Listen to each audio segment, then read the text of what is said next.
de la ley penal, ¿se acuerdan? Sí. Según lo que hablamos el martes. Para que esto fuese un poquito más, digamos que tuviese una ida y vuelta. Entonces les pregunto a ustedes qué dificultad tuvieron y si me pueden, alguno de ustedes, vencer el miedo y más o menos, a ver, decirme por dónde vamos con ese tema.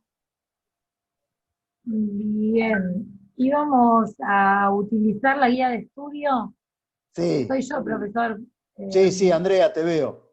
Íbamos a utilizar la guía de estudio con el tema Exacto. de la que estaba en el campus, La que que era está en la el tarea campo. Sí, integrativa. sí, sí. Y sobre Y todo, sí, la tratábamos de enfocar con la problemática de los casos que tenían que ver específicamente respecto de la problemática del ámbito de validez temporal. ¿Qué sí, hay observaron? 9 casos ahí al final. Sí, Eh, em, no todos se refieren a la problemática de la validez temporal. no, Bien. no solo eso, que además, o sea, en realidad, bueno, yo voy a hablar por mí, porque bueno, soy la que estoy hablando. Los casos en realidad, la verdad es que me gustaría ir resolviéndolos, bueno, a medida que transcurra, porque hay cuestiones que me resultan dudosas y Ok. bueno, obviamente todavía no tengo el tema, por supuesto, Leído. sí, Afiatado, podríamos decir. no, sí, aprendido. Hagamos una cosa. A ver, perdón. Si alguien más quiere vencer, están todos con... a ver, en el chat.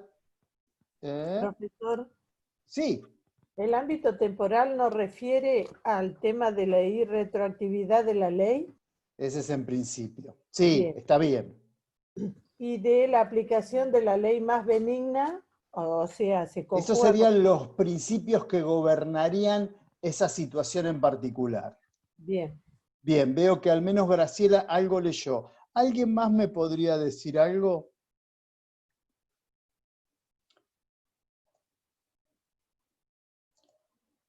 Porque no me gustaría dejar pasar eso, porque de última lo que podemos hacer, ¿tá? Esto me sirve a mí para ver el grado de, ¿cómo decirlo? De alguna manera, el grado de lectura que ustedes van teniendo. Veo que, perdón, ¿no? La sinceridad, yo les pediría en la medida de sus posibilidades que no se dejen estar con respecto a la lectura, porque si bien nosotros ahora tenemos clase lunes, martes y jueves, vuelvo a repetir lo que les dije el martes pasado, no estamos lejos del parcial, que es el 19, y después a último tiempo se nos viene todo encima. Entonces, a ver, les propongo lo siguiente. Yo hoy voy a...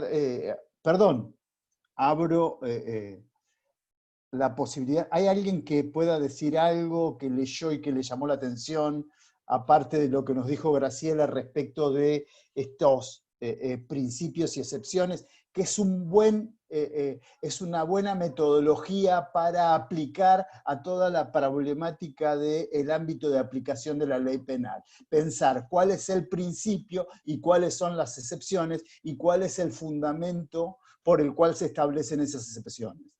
¿Está?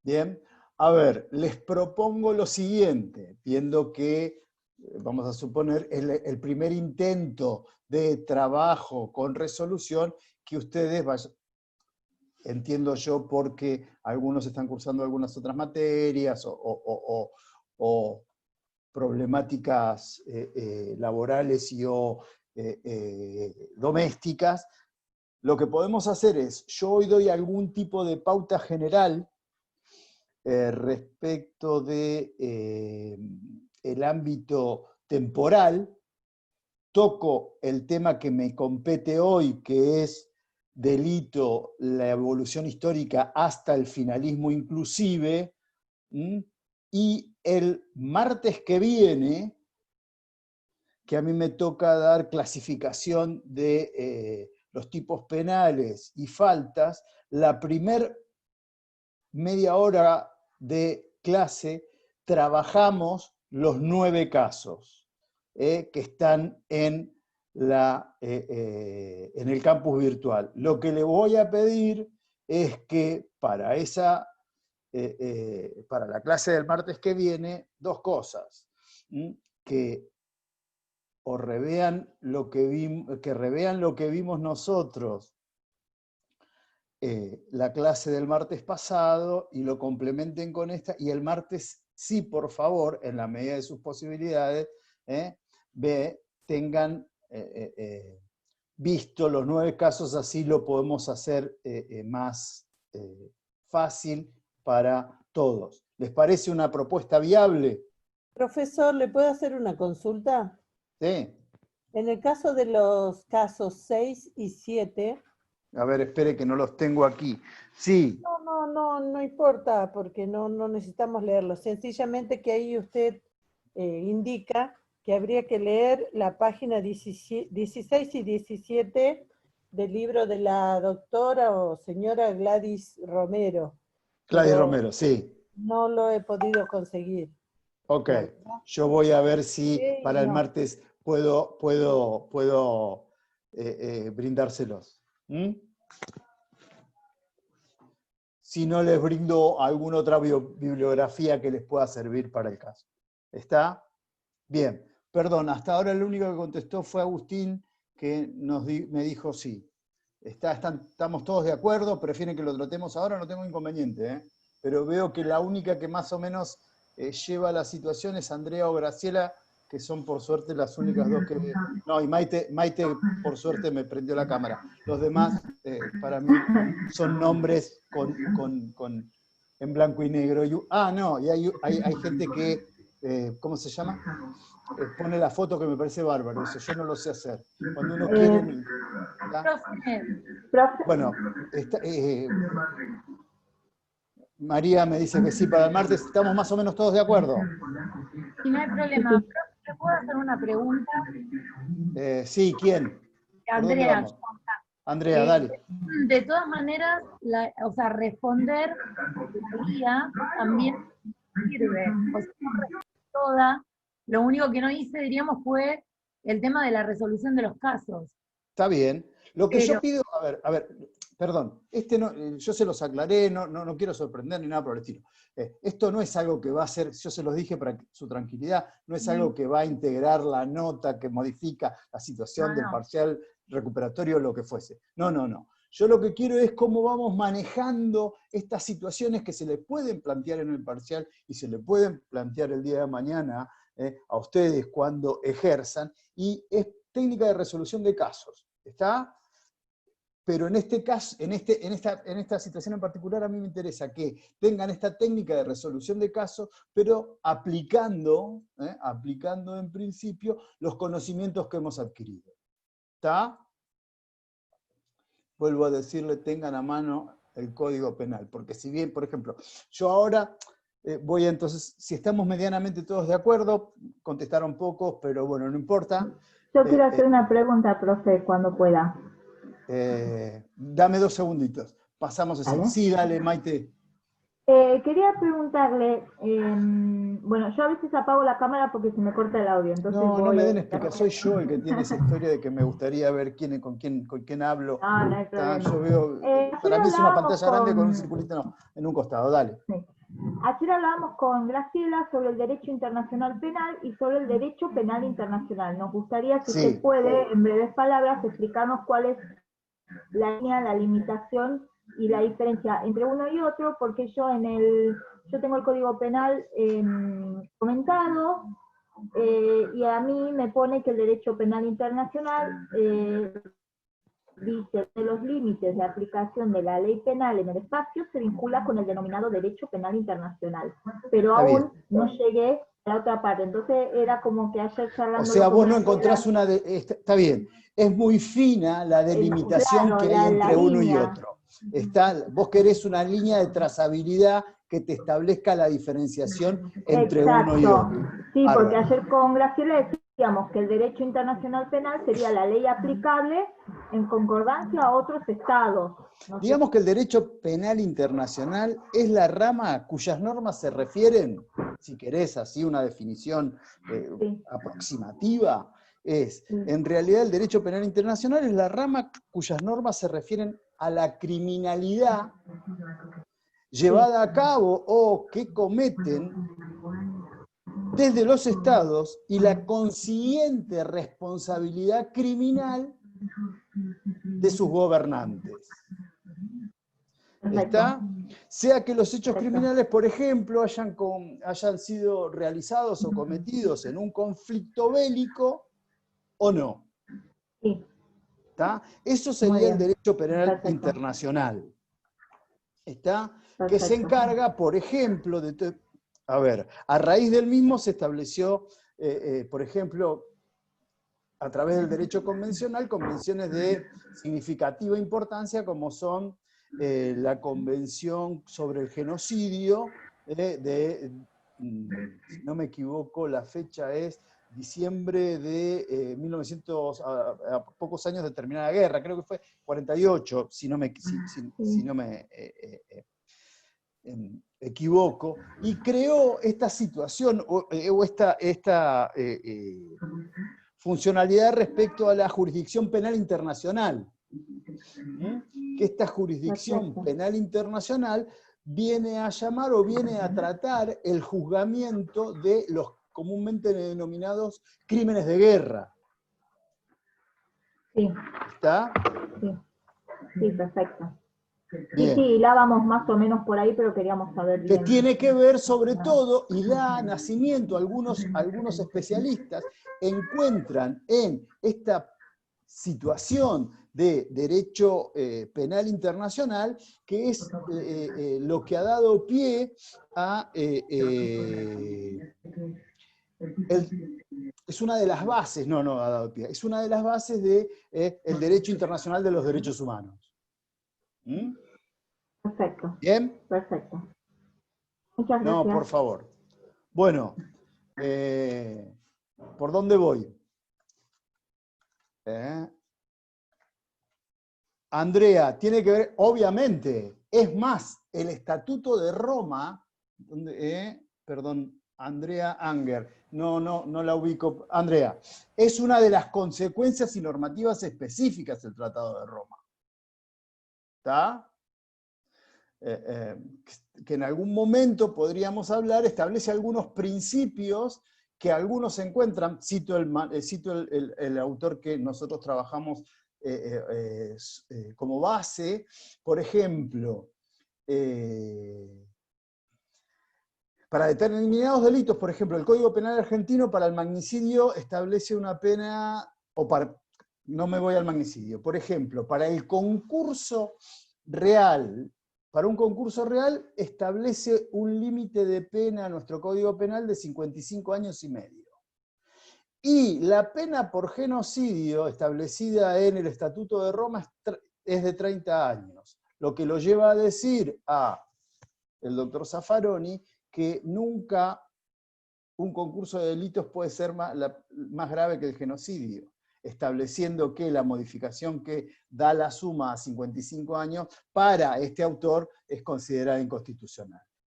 Sobre todo porque Argentina es uno de los integrantes del Tratado de Roma.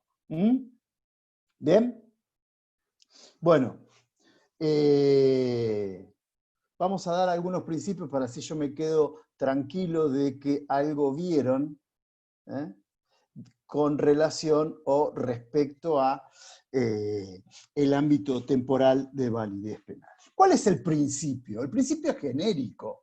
El principio que rige esta materia es la irretroactividad de la ley penal.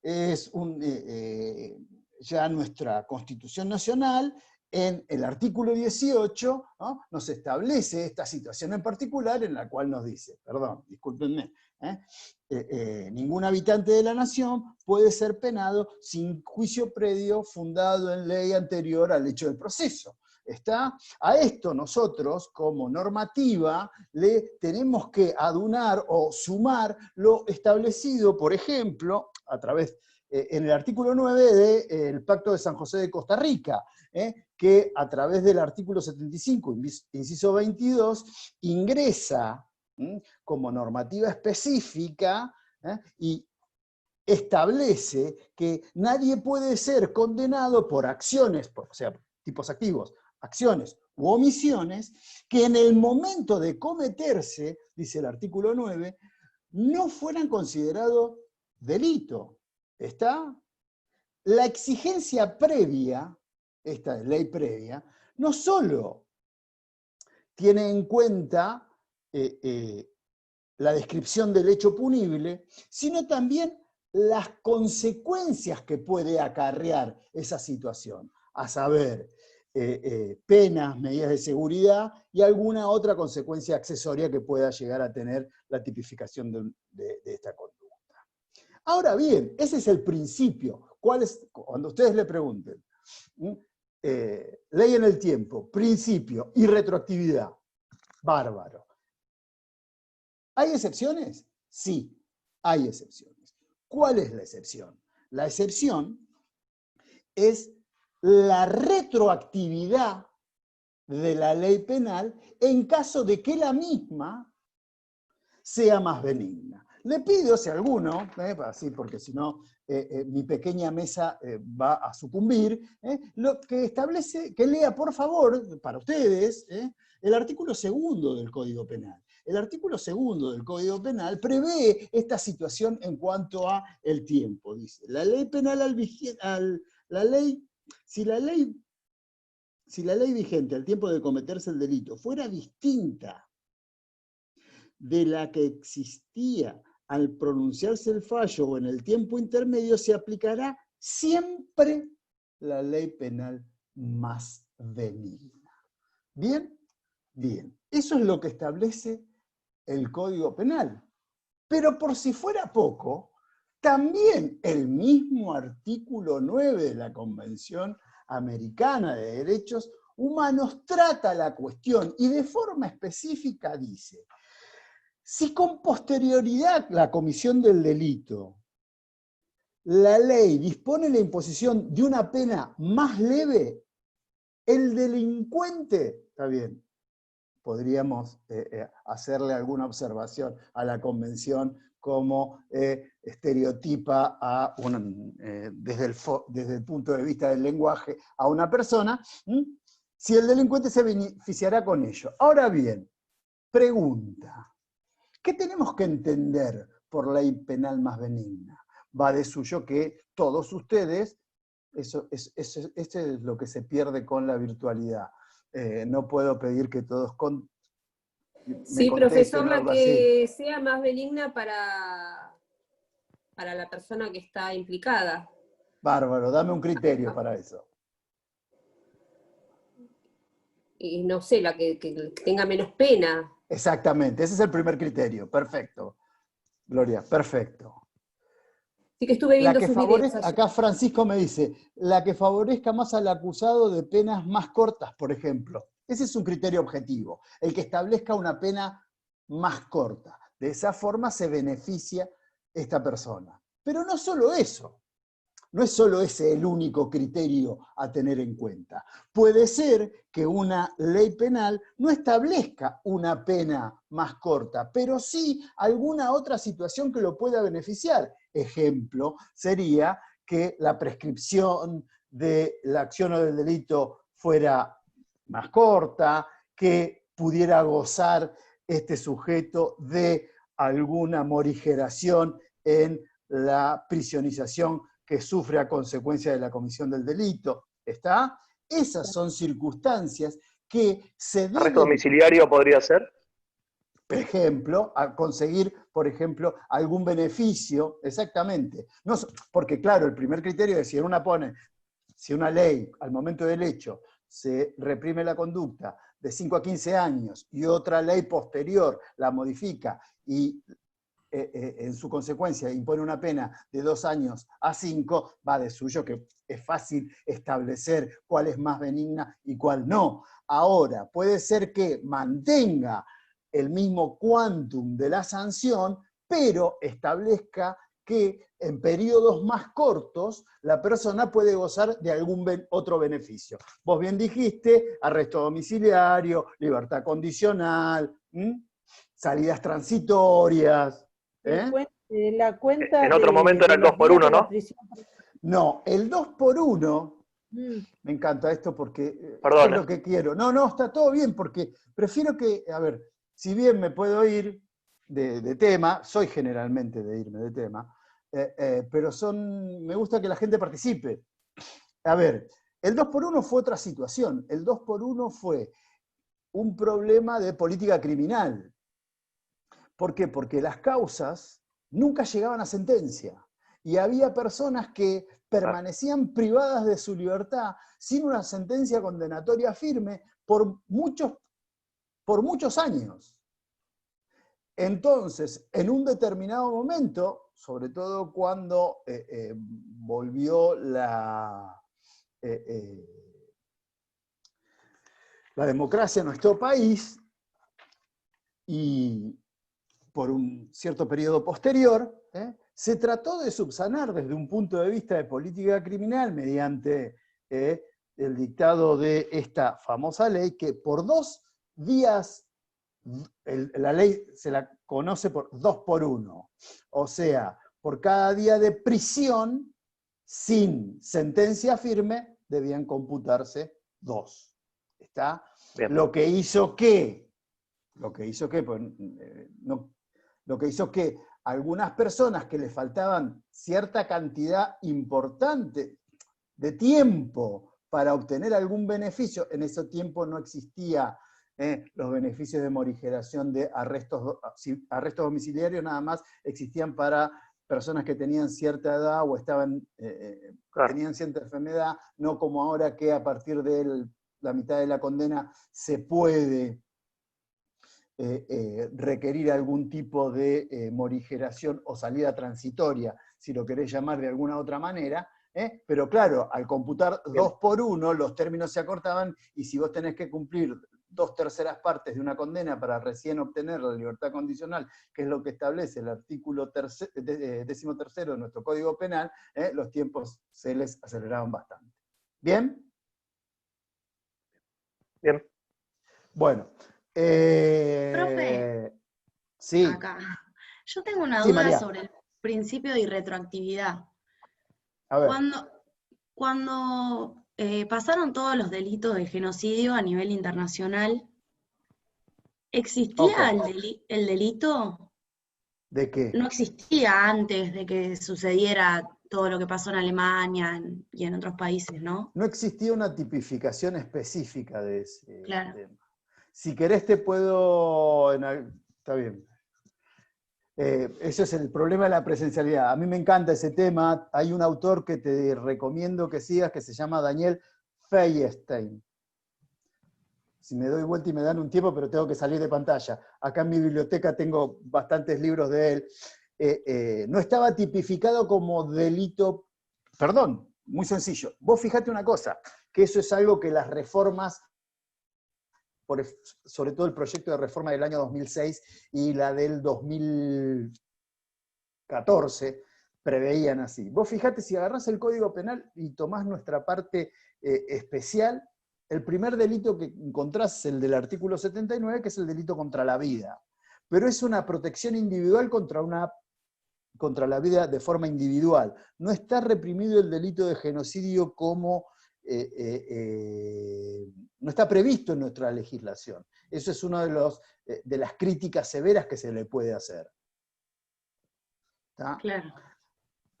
No obstante, para conectar tu pregunta con el trasfondo que podés ver en esa situación en particular, se ha establecido por normativa constitucional y por la Convención contra el Genocidio y demás, la imprescriptibilidad de este tipo de delitos. Claro, pero por Nunca ejemplo... prescriben y siempre son perseguibles y de oficio. Claro, todas las personas, por ejemplo, los alemanes que fueron juzgados después de todo esto, ¿el delito no existía o no? Es como que existió después de los hechos. Sí. Está bien lo que decís. Sería como súper inmoral no juzgarlo, pero... Y algunos, desde un principio de legalidad extremo, critican otra situación en particular, que sería un debate hermoso para dar, no nos olvidemos que Nuremberg claro. fue una comisión especial. Claro. Y algunos hacen una crítica desde el punto de vista de la jurisdicción de que, con independencia que uno considere, yo particularmente considero que fueron la comisión del genocidio hecho al pueblo judío, es una situación intolerante para la humanidad. Basta con leer a Benjamin para ver cómo puede ser considerada una situación como esa. ¿Está? Pero bueno, si te interesa el tema de genocidio, Daniel Feuerstein es, me parece, lo más atildado que hay en la bibliografía nacional. Ahí lo anoté, gracias. No, por favor. Bueno, a ver, ¿dónde estoy en ámbito espacial? Entonces dijimos, principio, la irretroactividad. Excepción, la retroactividad. Bárbaro. Tiene para establecer esta excepción, que la puede pedir, recomiendo la lectura específica y concienzuda del artículo 2 de nuestro Código Penal, debemos tener en cuenta cuáles son las pautas que yo tengo que considerar a los fines de entender cuándo vamos a hablar o cuándo vamos a entender que una ley penal es más benigna que otra. ¿Bien? Bien. Otra situación que puede llevar a alguna situación especial es la que se denomina el dictado o el interregno de leyes intermedias, que se dan, o el dictado de leyes de emergencia que establecen, generalmente nunca son más benignas, sino generalmente son siempre que se dan ante una situación determinada, el legislador constitucional agrava determinadas situaciones por un espacio acotado de tiempo, pero generalmente uno está, si bien son leyes temporales, establecen un DNU, no, y en materia penal el decreto de necesidad de urgencia no puede ser legislado, es una de las excepciones. No pueden dictarse mediante un decreto de necesidad de urgencia, no pueden establecerse ninguna ley penal. No demos idea, por favor. Bien. Ahora, ¿qué es lo que sucede cuando, por ejemplo, se establece una pena para determinada conducta, en el medio se da una situación excepcional que agrava la condición?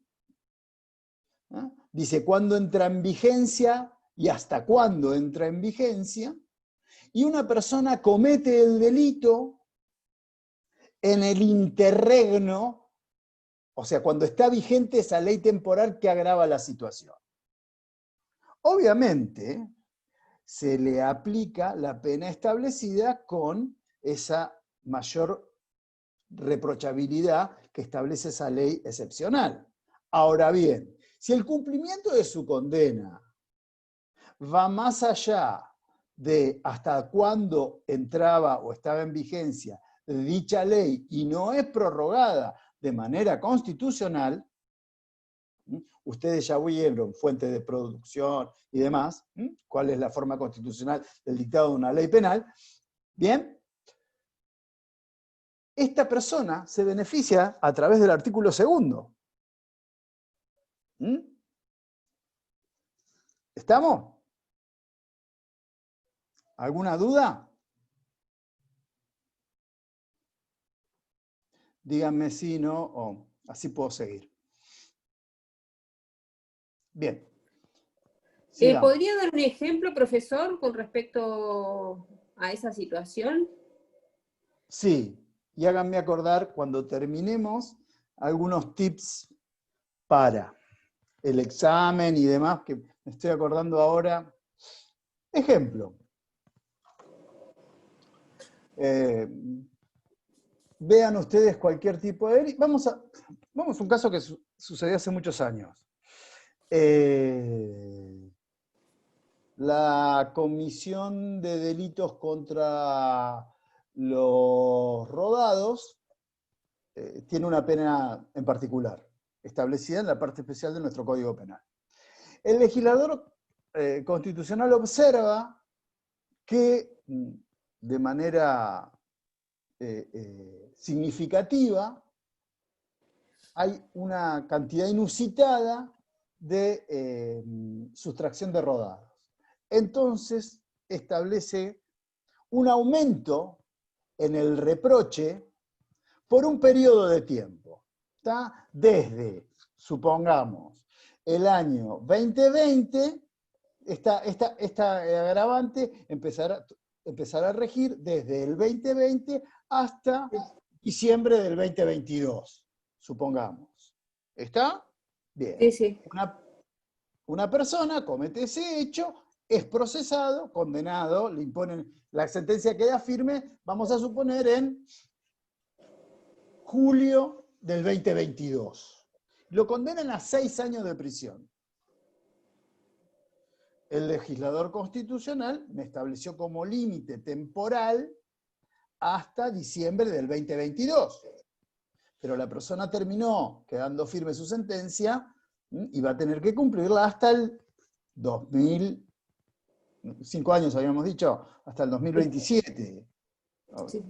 ¿Bien? Sí. Él dice, mire, discúlpeme, el legislador no prorrogó, a mí me condenaron a 5 años. Se me entrecorta, no sé si es mío o... ¿Se le entrecorta a alguien más? No. La pena anteriormente establecía un reproche menor. Por consiguiente, me están condenando a más del máximo de la pena. Adecúenme a la norma penal más benigna. ¿Está? ¿Se entiende la situación? Sí, sí. Ahora lo comprendí. Gracias. Bien. Bueno. Silvana, ¿no escuchás bien o no entendiste? Me figura acá el... A mí se me cortó todo, profesor, pero debe ser mi internet. Bien. Yo por ahora, al menos, lo que pasa es que aparentemente me dejaron como anfitrión, pero bueno, no importa. Bien, avísenme si a alguien más se le corta, por favor, para ver si lo podemos subsanar. Me quedé en la explicación del caso cuando arrancó. A mí me anda bien. ¿Alguien más tiene problemas? Profe, ¿le puedo hacer una pregunta? Entonces, en este caso en particular, a ver, sí. Si le habían dado 6 años, supongamos, de prisión, sí. De condena, y sí. fue en el 2020, lo que el legislador había dicho era hasta el 2022. Sí. Finalmente lo que va a cumplir entonces son los 2 años, no los 6. A ver, la pena previamente establecía, por ejemplo, un reproche de 2 a 4 años. ¿Está? Bien. El legislador constitucional lo que hace es, en el determinado periodo de tiempo, dice, no, miren, ¿saben qué? Se están robando demasiados autos. Entonces voy a poner como mínimo 4 y como máximo 6. ¿Bien? Bien. Pero tiene determinada tipo de vigencia. A la persona la detienen en diciembre,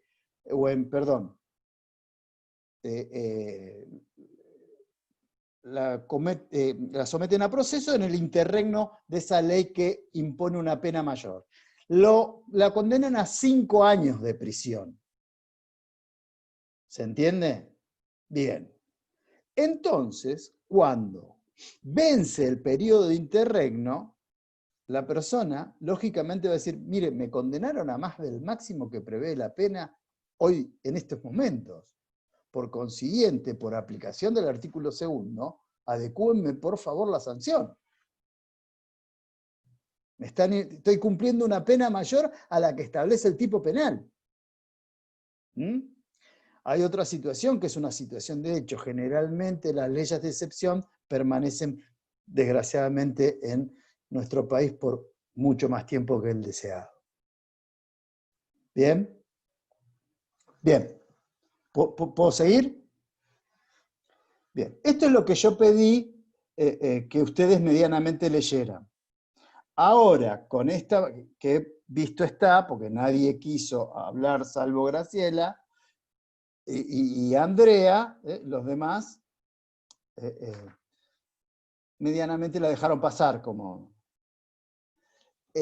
Lo que les voy a pedir que para el martes me voy a tomar el trabajo de ir preguntándoles más o menos cómo es la situación respecto de estos trabajos que se encuentran en el campus. ¿Bien? Bien. Ahora vamos a, nada más, no por mucho tiempo, voy a hablar de la evolución. Me dijeron que con el doctor Facundo Gómez Urso habían hablado, más o menos, eso es lo que me habían dicho, les di un pantallazo genérico de cómo opera la teoría del delito. ¿No? Bien. Bueno, a ver, aquí lo que me toca a mí hoy es hablar de esa evolución de la teoría del delito, viendo, si se quiere, los dos primeros componentes históricos trascendentes que ha tenido la teoría del delito, y que es el causalismo y el finalismo, que fue un debate que tuvo cabida en Alemania desde la década de 1930 hasta 1970, y en nuestro país fue una discusión que operó en nuestro derecho hasta hace 20 años aproximadamente. Pero tenemos la obligación, si se quiere, de ver esta evolución, porque nos va a servir para comprender en qué estado de la dogmática nos encontramos hoy. Bien, siempre, a ver, vamos a hablar de esta definición de delito desde un punto de vista estratificado.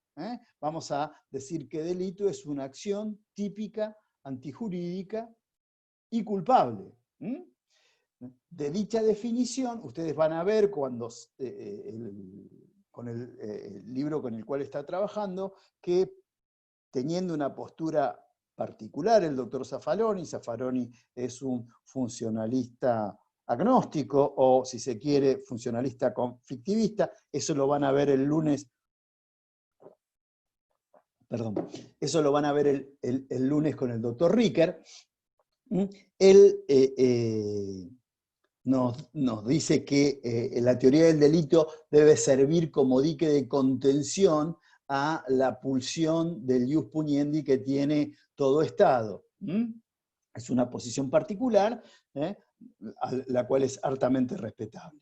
Pero si nosotros trabajamos sobre esta definición de delito, vamos a ver que tiene un componente genérico y los restantes componentes podríamos denominarlo específicos. El componente genérico de esta definición estratificada de delito es el de conducta o acción. Y los otros componentes, tanto la tipicidad como la antijuridicidad y la culpabilidad, no dejan de ser especificidades o características que tiene que tener este componente genérico que es el de la conducta. Y resalto, en realidad estoy hablando de conducta, y no cualquier conducta, sino conducta humana. ¿Bien? Bien. Profe, ¿me repetís los componentes específicos? Sí, cómo no. A ver. Si nosotros decimos vamos a trabajar con una definición estratificada de delito, ¿no? Que es más o menos la que ya empezaron a ustedes hacerse amigos mediante las lecturas que van llevando. Aparentemente de ámbito de validez en el tiempo, mucho no leyeron, pero bueno, dejémoslo correr. Si nosotros decimos que delito es una acción típica, antijurídica y culpable, el componente genérico es el de conducta humana. Los otros componentes no son otra cosa que características o especificidades que tiene ese componente genérico. O sea que los componentes específicos, y ahí te respondo, María, son la tipicidad, la antijuridicidad y la culpabilidad. ¿Bien? ¿Bien? Bueno, vamos. Podemos decir que el causalismo tiene, si se quiere, varias etapas, y en su primera etapa entendía la problemática del delito separando específicamente componentes objetivos y subjetivos. ¿Está? Separando criterios objetivos de subjetivos. Y siguiendo esta línea, el primer autor que vamos a encontrar en estas posiciones es Frank von Liszt, que fue, en realidad la teoría causalista fue la teoría dominante durante el siglo XIX y hasta comienzos del siglo XX. El delito era, en realidad, para este autor, el delito era un acto antijurídico y culpable. No me hablaba de conducta, sino me hablaba de acto antijurídico y culpable,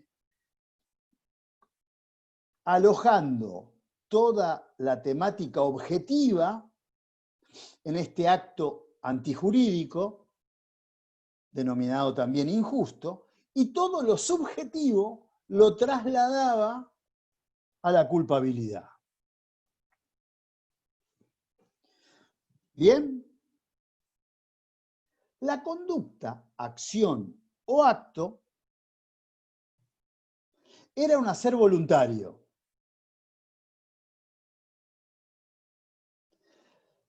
Pero este acto voluntario, en el cual no intervenía la subjetividad de la persona,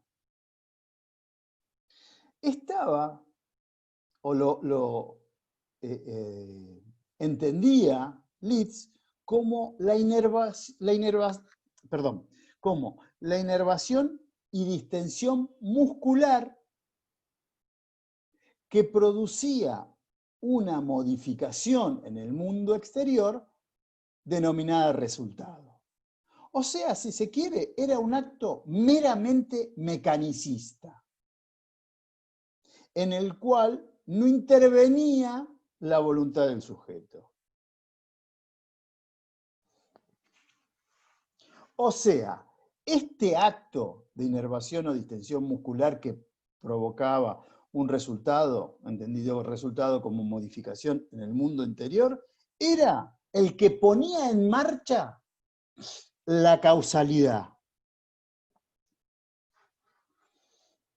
¿Qué era el injusto? El injusto, para Liszt, era la causación de ese resultado socialmente dañino. Producía un daño socialmente reprochable.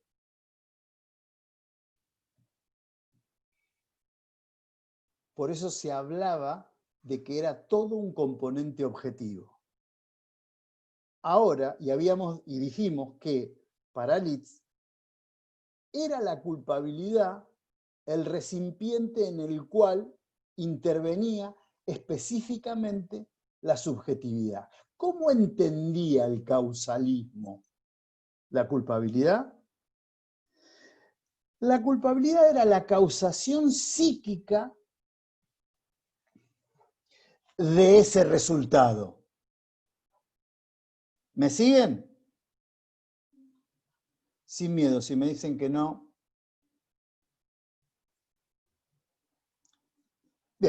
nadie me dijo que no, vamos por la afirmativa. Bueno, esta causación psíquica del resultado que denominábamos culpabilidad podía asumir dos características. Hago así y tengo que levantarlo hasta que me enfoque la cámara. Perdón. Dos características. Una, la forma de dolo, cuando quería ese resultado antijurídico, o la otra forma era la culpa. Era cuando este resultado sobrevenía a consecuencia de su accionar con falta de pericia, negligente. Así entendía Litz que era como era considerado el delito. O sea, repasamos, era un acto antijurídico, culpable, y en los últimos momentos también le agregaba el aditamento de punible, por el cual, después de establecer si era dolosa, después de analizar la culpabilidad, se establecía la necesidad o no de imponerle una sanción. ¿Bien? Bien. Ante las dificultades que presentaba esta teoría, toda vez que me decía que era un acto antijurídico, pero ¿cómo hacía las críticas que se le dirigían? ¿Cómo hago yo qué pautas debo tomar para establecer cuándo un acto es antijurídico o no? ¿Y qué pasaba si estaba alcanzado por una causa de antijuridicidad o no? En ayuda de esa situación, es Ernest Belling quien enuncia su teoría del tipo,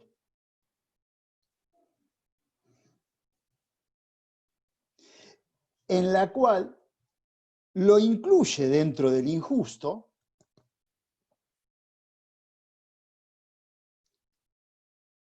y esto nos sirvió, o esto vino en ayuda para poder establecer o determinar una diferenciación entre tipicidad y antijuridicidad.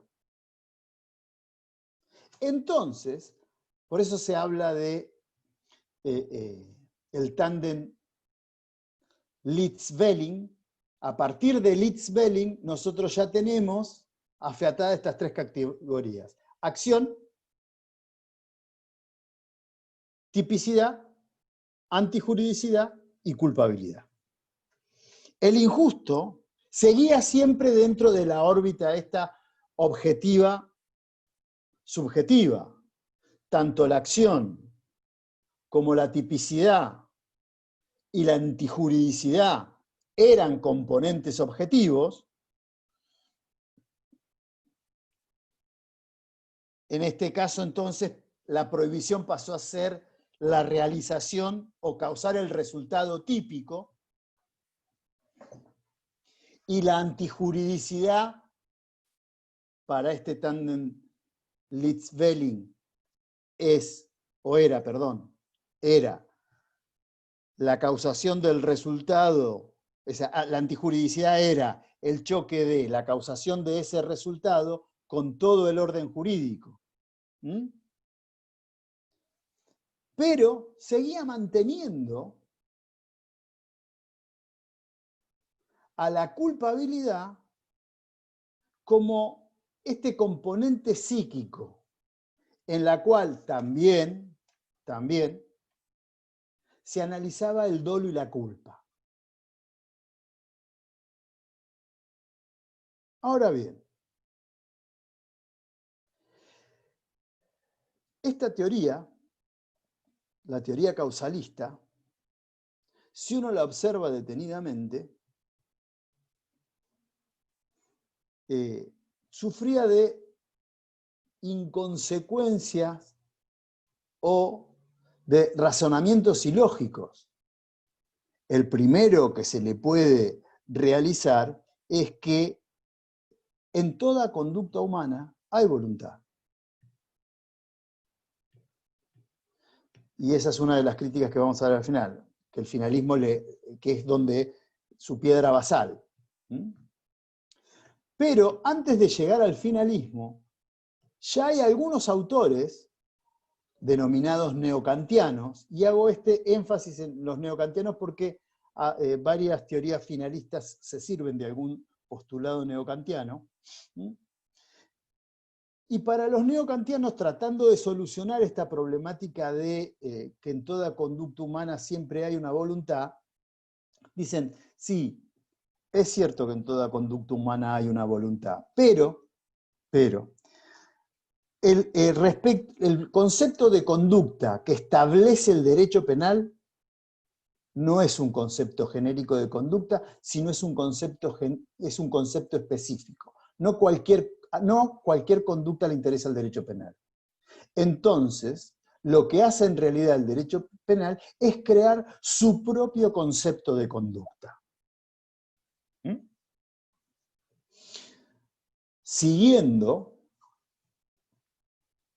Creyendo que con este aditamento los neocantianos salvan esta concepción del causalismo en cuanto a lo que se debía entender por teoría del delito. Seguían analizando en la culpabilidad, que era la relación psicológica que existía entre el autor y el hecho. El último intento que hacen algunos autores para salvar los postulados del causalismo viene dado a través de Reinhard Frank, en el cual a la culpabilidad le agrega un componente que es el de la reprochabilidad, afirmando que la culpabilidad era la relación psicológica que existía entre el autor y el hecho, y que esa relación psicológica le era reprochable por no haber conducido su acción con lo que establecía la ley. ¿Bien? En 1930,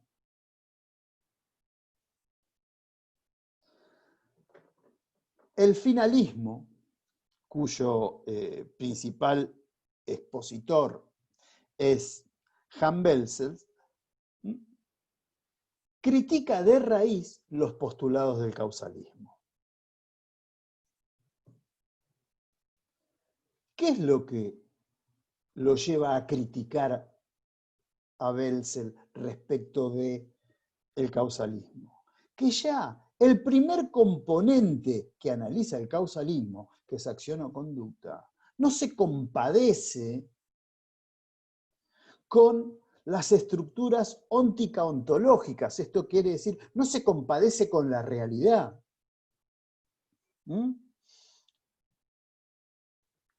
Y basa toda su teoría en esta concepción. Para Belzec, la acción es la voluntad finalmente dirigida. Ese es el concepto de acción. Fíjense qué diferencia existía con el causalismo, en el que decía que era la inervación y distensión muscular el poner en marcha el curso de la causalidad que producía un resultado. Para el finalismo, ya este componente genérico de la teoría del delito es radicalmente diferente. Dice, señores, la acción es voluntad finalmente dirigida. No hay voluntad sin finalidad.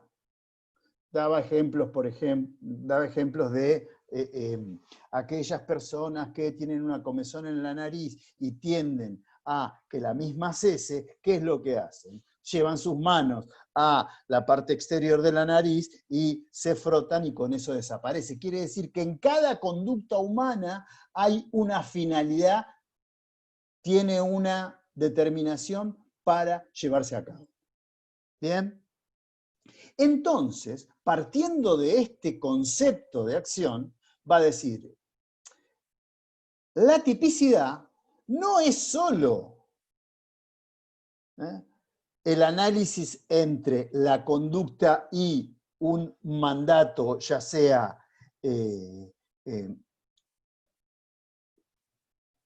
un mandato que establece específicamente la ley penal en la realización de una conducta o la omisión de la realización de una conducta. ¿Está? Entonces, ya en la tipicidad no es solo un análisis objetivo, sino también es un análisis subjetivo. ¿Me siguen? Si no, si alguien necesita algún tipo de afinación respecto de la explicación, paramos y lo hacemos. Fíjense ustedes, siguiendo esta postura. Dice, la tipicidad es un problema complejo, no un problema de objetivo. La tipicidad tiene componentes objetivos y componentes subjetivos. Tomemos cualquier artículo de la parte general. Por ejemplo, tomemos el artículo, para no tomar siempre el 79, tomemos el artículo 162, que es el que me habla del delito de hurto, el que se apoderare ilegítimamente de una cosa, total o parcialmente de una cosa mueble ajena. ¿Bien? Para apoderarme de algo, ya conlleva una intención, quiere decir que yo estoy desapoderando a alguien. Quiere decir que cuando hago un análisis de la tipicidad, analizo no solo componentes objetivos, sino que también analizo componentes subjetivos. ¿Qué va a hacer la antijuridicidad respecto, qué va a hacer el finalismo o qué va a entender el finalismo respecto de la antijuridicidad? Para el finalismo, la antijuridicidad es la realización de una conducta la cual no encuentra permiso alguno en todo el ordenamiento jurídico, no solo en el ordenamiento jurídico penal, sino entendiendo el ordenamiento jurídico como un todo. Por ejemplo, más de alguno ha rendido obligaciones. Porque hay plan nuevo y plan viejo. Entonces no, se me está mezclando, no lo tengo individualizado. Pero creo que plan viejo sí.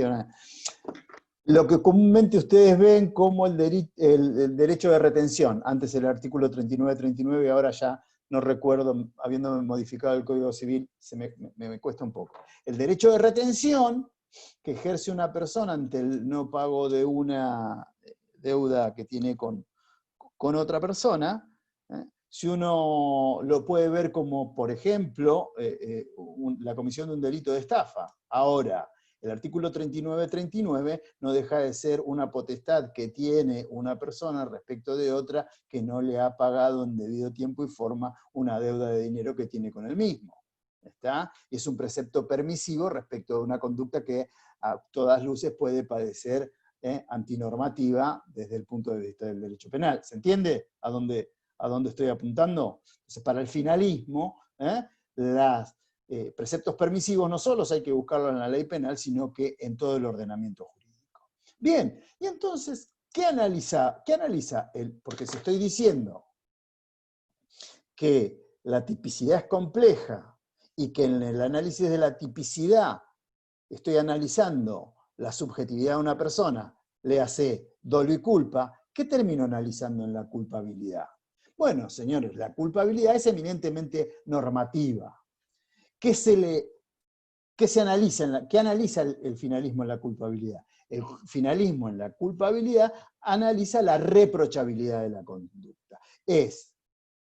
Se le reprocha al individuo su comportamiento antijurídico injusto en tanto y en cuanto no realizó las acciones tendientes a adecuar su conducta a lo que establecía la norma. Entre paréntesis, o pónganle énfasis, siempre y cuando pudiera hacerlo. A consecuencia de esto, Fue un debate que llevó en Alemania mucho tiempo y en Argentina, para mi gusto, más todavía. ¿Por qué? Porque unos y otros se achacaban situaciones en las cuales dejaban desprovisto de análisis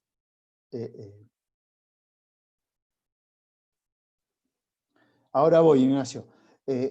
Situaciones que tenían que, por ejemplo, el finalismo le decía al causalismo, disculpame, vos cuando haces el análisis del delito, viendo situaciones que tienen que ver con la subjetividad del individuo, dejás todo para el análisis de la culpabilidad.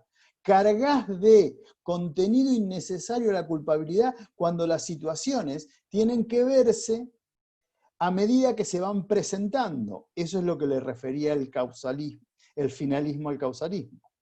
Y el causalismo le decía, has dejado desprovista de contenido y de análisis a la culpabilidad. ¿Bien? Debo, antes de ir contestando preguntas, porque ustedes, la clase con el doctor Riger, van a empezar a hablar de, déjenme ver un poquito, de funcionalismo. ¿Cuál es la...? Porque al finalismo se le hacen... Porque hasta ahora presenté al finalismo y usted dice, pero el finalismo es lo máximo que pudo pasar. No, a ver, si yo digo que la acción es voluntad finalmente dirigida, y digo que la culpabilidad es la reprochabilidad que se le dirige a una persona por no haber adecuado su comportamiento a lo que establece específicamente la norma, pregunta, ¿qué esas situaciones o ese concepto de acción es válido para todos los tipos de delito o solo encuentra sustento para algunos? Ejemplo. Obviamente encuentra respuesta afirmativa, por ejemplo, para los delitos dolosos. Si, ya lo vamos a ver más adelante, si el dolo es querer y conocer la realización del tipo objetivo, un acto, obviamente, que la acción es voluntad finalmente dirigida. Si yo quiero matar a una persona, voy a la armería, compro el arma, lo espero y le disparo en su cuerpo, a consecuencia de lo cual le ocasiono la muerte. Ahora, pareciera ser que para los delitos culposos, ese concepto de acción no vendría a cubrir todas las expectativas. Si yo digo que la acción es voluntad finalmente dirigida, ¿qué voluntad finalmente dirigida a la producción del resultado puede darse, por ejemplo, en lo que comúnmente se denomina delitos de olvido? En las cuales, por ejemplo, yo vivo en un piso 13º. Me llaman pensemos que se puede salir, que estamos en normalidad, ¿no? Entonces, me llaman por el portero que, no sé, hay una situación que debo atender abajo, y yo estaba calentando el agua para tomar mate. Dejo, lo que suele pasar, dejo prendida la pava. Cuando vuelvo, prendo la luz, se produce, ante el escape de gas, se produce un cortocircuito y destruyo mi departamento y el departamento de al lado y demás, ocasionando lesiones y destrucción a la propiedad privada. Pregunta. Estamos hablando de una situación comúnmente denominada de delito culposo. ¿Qué voluntad finalmente dirigida hay con mi acción?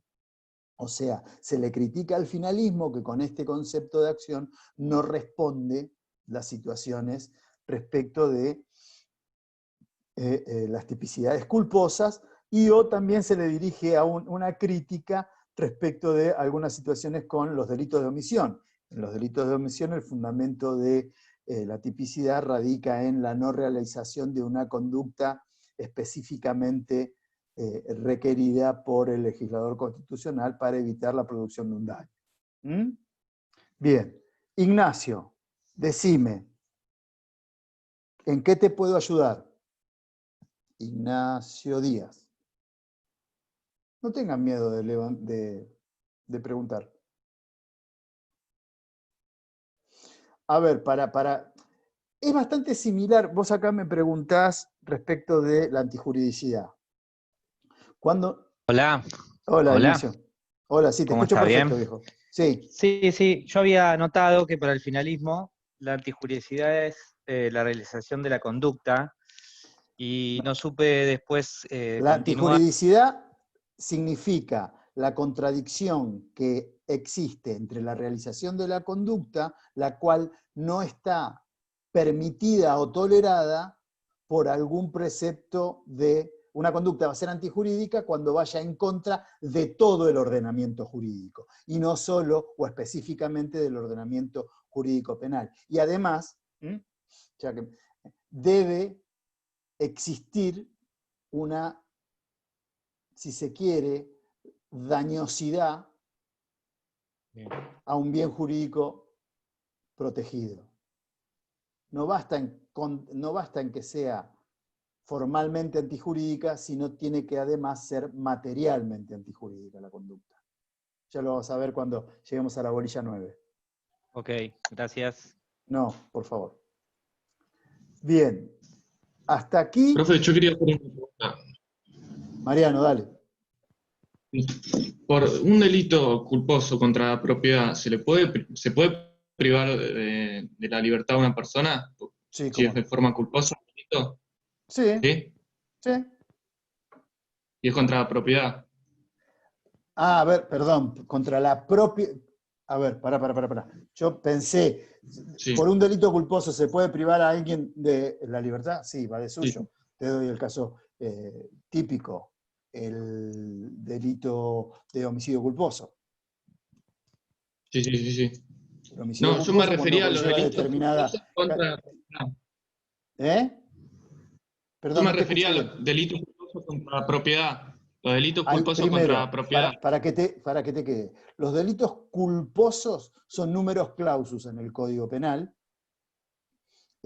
Sí. Existen nada más delitos culposos en tanto y en cuanto el legislador constitucional haya considerado, y no son la generalidad, sobre todo en los delitos contra la propiedad. Sí. No tenemos, por ahí te lleva la situación, no tenemos una cláusula abierta en nuestro Código Penal, que sí hay en otros ordenamientos jurídicos, como por ejemplo el español y el alemán. O sea, se Hay sancionaría tantos de delitos forma culposos como dolosos. civil. ¿Se sancionaría de forma civil un acto antijurídico contra la propiedad? ¿Cómo? Dentro del A ámbito ver, por ejemplo, civil está el daño estaría... culposo que puede darse, pero que no lleva una pena privativa de libertad. Ah, está bien. Sí. ¿Está? Gracias, quería saber eso. No, está bien. Bien. ¿Alguna pregunta más? ¿No? Bueno. Entonces, pongámonos de acuerdo en algo. El martes me voy a tomar un tiempo para ver cómo vamos con estos trabajos prácticos. ¿Está? Les pido en la medida de sus posibilidades que lo lean.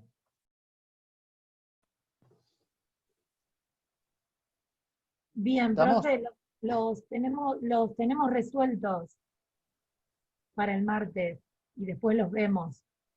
Ah, mejor todavía. Perfecto. Bárbaro. O sea, el que Sí. lo vaya pudiendo resolver, lo resuelve y después podemos verlos. Sí. Saqué la cámara porque se me corta, profe, el audio. No, está todo bien. A ver, ¿qué es lo...? Ustedes me van a decir, pero qué... A mí me pasa lo mismo. Está bien, no se hagan problema, no tengan problema, no tengo problema. A ver, yo lo que quiero es ver si a través de la resolución yo darme cuenta de que fueran entendiendo a los fines de poder ayudarlos. Mi función es esa. Que puedan darme una... En estas situaciones la mayoría les cuesta abrir el micrófono o hay problemas de conectividad y demás. Bien. Bueno. Profe, no sé si ya lo habías dicho, pero hay que entregarlo a algún lado, por más que no sea con nota ni nada, como No, para no hay que darle una entregarlo. devolución. Bien. No, no hay que entregarlo. No tengan esa situación. No quiero que sea algo coactivo ni que se sientan Para intimidados. nosotros. Es claro, porque a ver, a través de este ida y vuelta mi intención es que, no, mirá, en esto tenés que aplicar este principio, está referido en esta norma. Yo, para que no se sorprendan, ¿es un tema de evaluar? Sí, es un tema de evaluar. O sea que que creo que eso a ustedes les interesa. Otra cosa más que me quedaba con Andrea. Andrea, el tema es así. Viste que vos me preguntaste por ahí, ¿me da un ejemplo? Sí. Bien. Yo los que les voy a pedir están grabando, bueno, sí, está bien, ya está. Yo lo que les voy a pedir es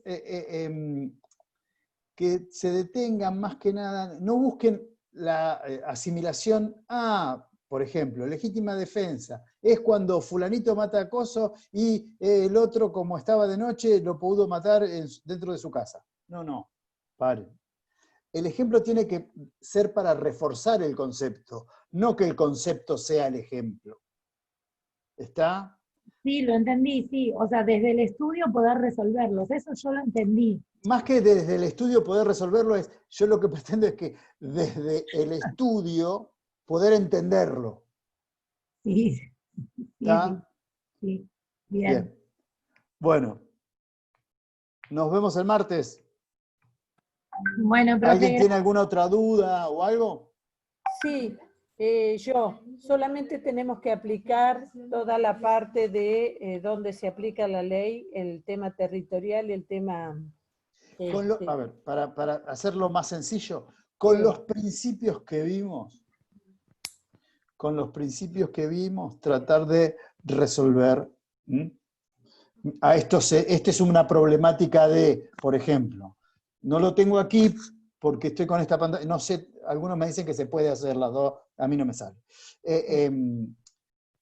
Por ejemplo, sería...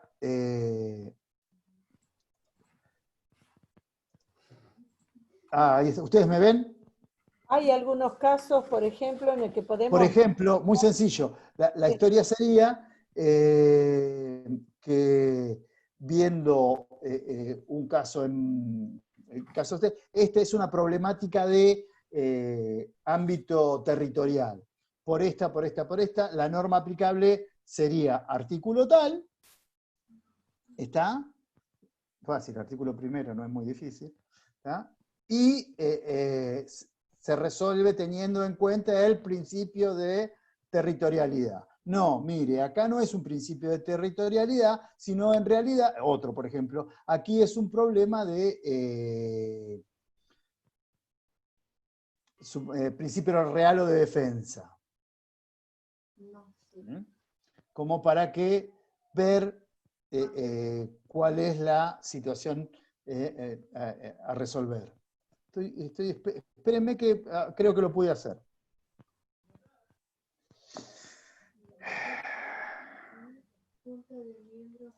Perfecto, profe. Bueno. Unidad, déjenme ver, corriente. Acá está. 2 segunditos.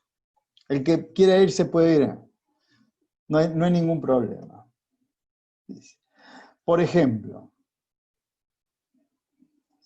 B. Solucione los siguientes casos siguiendo esta premisa. En cada caso debe determinar cuál es la ley aplicable, fundamentando sobre la base de qué normas y principios gobiernan la materia. Yo lo único que digo es nada más que ver en esta situación, en qué caso debe aplicar, cuál es la ley aplicable, el fundamento sobre la base de qué normas y principios gobiernan la materia. O sea que ante cada caso ustedes tendrían que ver, este es un principio, este es un problema de principio territorial, se aplica el artículo tal que dice tal cosa, en este caso no se aplica debido a tal situación y rige la excepción de este principio. Así, no es muy problemático. Bien, perfecto, profe. Gracias. Bueno, chicos, nos vemos la semana que viene.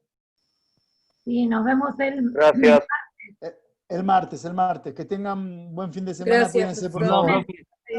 Gracias, buenas noches. Chao. Gracias, doctor. Buenas noches. Gracias. Hasta luego. Gracias.